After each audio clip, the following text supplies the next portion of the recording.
Olá, tudo bem? No último vídeo, a gente meditou um pouquinho a respeito do capítulo 1, né, do livro de Gênesis. E agora nós estamos aqui no capítulo 2 de Gênesis. E o meu desejo é que você possa, cada dia, buscar meditar na palavra de Deus e principalmente buscar ouvir a voz dele através das suas escrituras. Bom, o interesse desse capítulo, do capítulo 2, é que ele tem como foco a criação do ser humano.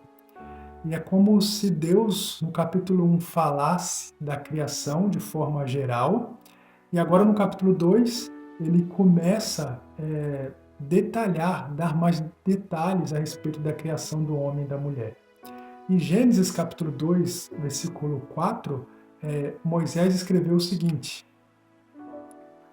Esta é a gênese dos céus e da terra, quando foram criados, quando o Senhor Deus os criou. Perceba que nesse texto, a palavra aqui, Gênesis, alguns comentaristas descrevem que se refere à história ou um relato de produção. Ou seja, Gênesis 2 está relatando a história do ser humano e de como ele e todos nós fomos criados, né? E se lermos ali Gênesis capítulo 2, nos versículos 4 a 6, ali descreve um relato totalmente anterior à criação do homem. E nesses versos descreve como estava a terra antes da criação do homem. Ali descreve que não havia nenhuma planta, nenhuma erva do campo havia brotado, porque o Senhor não fizera chover sobre a terra. Mas diz também que não havia um homem para lavrar a terra, ou seja, para cuidar da terra. E aqui já começamos a perceber a importância que Deus ele dá a nós seres humanos nessa terra. E a responsabilidade também que eu e você temos junto a tudo que Deus criou e colocou em nossas mãos. Outro ponto também importante é que alguns creem que Gênesis, o livro de Gênesis, principalmente o capítulo 1 e o capítulo 2, eles creem que Gênesis é apenas uma descrição alegórica. E isso é impossível, porque quando a gente lê Gênesis 2:7, diz que fomos criados do pó da terra. Ou seja, Deus criou um homem dos elementos que nós encontramos hoje na terra. E os elementos que nós encontramos na terra são os mesmos elementos que nós também temos em nosso corpo. A terra, como é descrita aqui em Gênesis, é o único lugar habitável para nós seres humanos em todo o universo. Por mais que alguns acreditam que no futuro o ser humano poderá habitar em outros planetas, como em Marte, por exemplo, isso será impossível. Por quê? Porque os cientistas mostram que somente a Terra, na qual hoje nós encontramos, principalmente no relato de Gênesis, é um lugar totalmente preparado para que o ser humano possa assim habitar. Somente a Terra. Um exemplo disso é o nitrogênio que nós encontramos na atmosfera, né? A qual nós vivemos. Ele é responsável por formar as nossas proteínas. O oxigênio, por exemplo, é a nossa energia. O CO2, que é o gás carbônico, né? A planta necessita para o seu crescimento. Então, veja, toda a descrição da criação do relato bíblico se comprova hoje através da ciência. E sabe qual a parte mais interessante da criação? É a formação do ser humano. Porque alguns cristãos, eles creem que quando Deus criou um homem, ele simplesmente falou e o homem passou a existir. Mas quando nós vamos para a língua original, no hebraico, nós percebemos que é algo totalmente diferente. Por exemplo, a palavra ali formou no Gênesis 2:7 é a palavra yatzar, que significa moldar, formar, como um oleiro. E essa mesma palavra, yatzar, nós encontramos lá em Jeremias, capítulo 18, os versículos 4 a 6, onde Deus se coloca como um oleiro, modelando um vaso de barro, que naquela ocasião ali era uma descrição do povo de Israel. E quando Gênesis 2:7 faz uma descrição, né, do homem, ele descreve de uma forma diferente da criação dos animais, onde Deus fala e os animais aparecem, lá no capítulo 1. Só que aqui em Gênesis 2:7, Deus ele modela com suas mãos o ser humano, modela com suas mãos um homem. E diz a Bíblia que ele sopra nele o fôlego de vida, que em hebraico é Neshamah, fôlego, que refere ao sopro que dá vida ao ser humano. E o ser humano ele passa a ser uma alma vivente. Ou seja, na visão hebraica, o conceito de alma é vista como um ser humano, uma pessoa. Eu vou deixar alguns textos aqui em cima, para que você possa ler depois, tá bom? Também vemos aqui no capítulo 2 a criação da mulher, né, de Eva.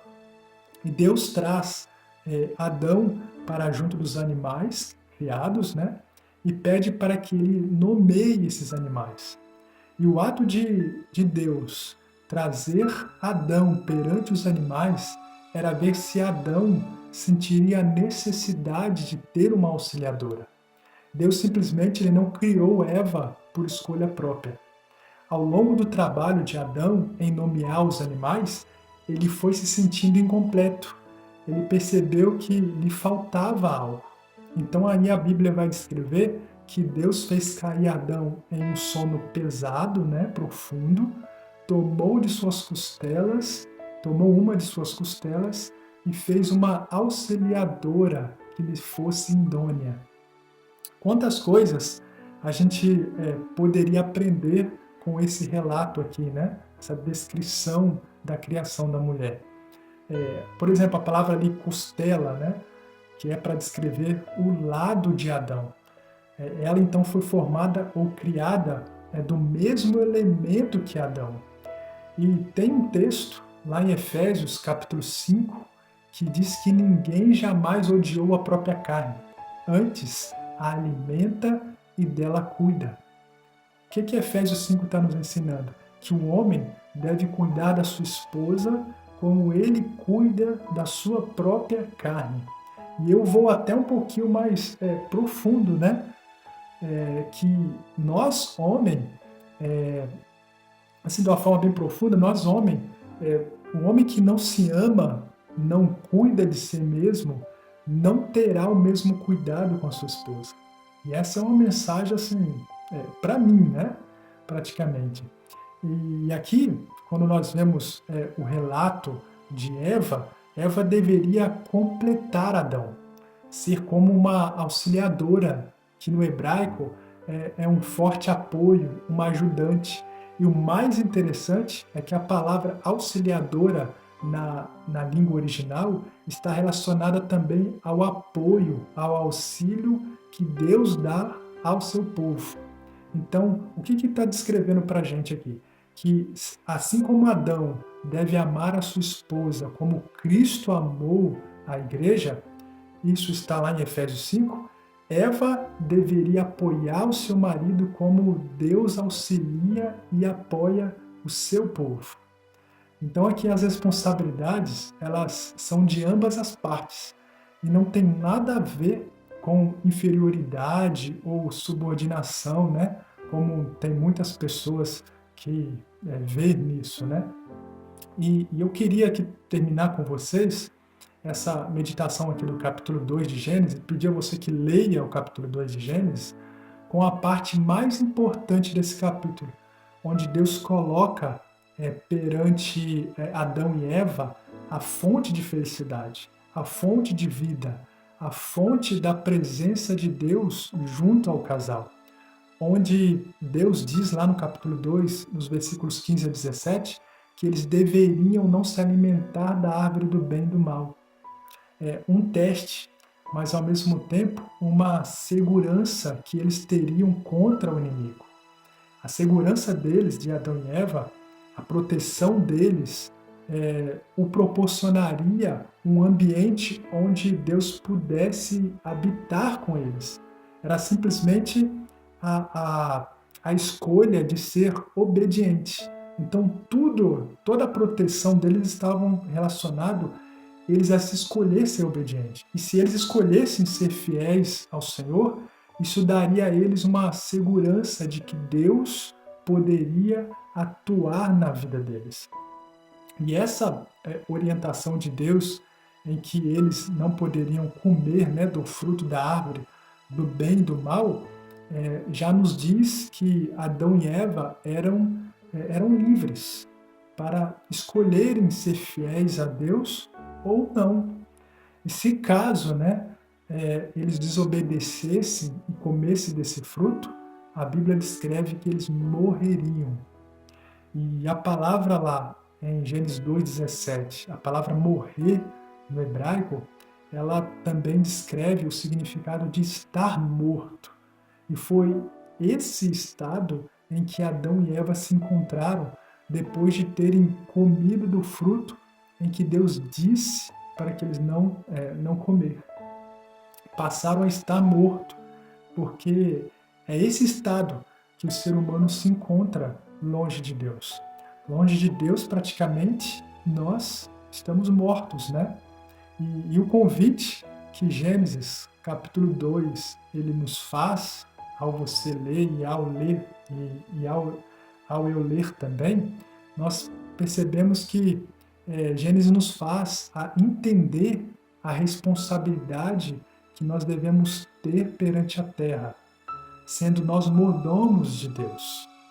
O segundo ponto ao olharmos no espelho, tem a alegria de saber que fomos modelados pelas mãos do Senhor, de ser conforme a imagem e semelhança de Deus.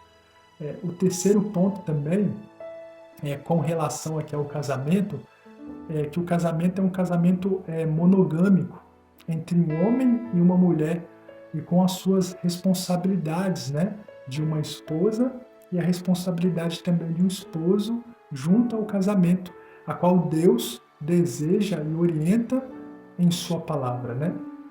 E por último, não menos aqui importante, é que toda fonte de alegria, toda fonte de felicidade, todo o amor, todo o respeito, a paz e a proteção divina da presença de Deus, né, no centro da vida de nossa família, depende restritamente de nossa fidelidade a Deus.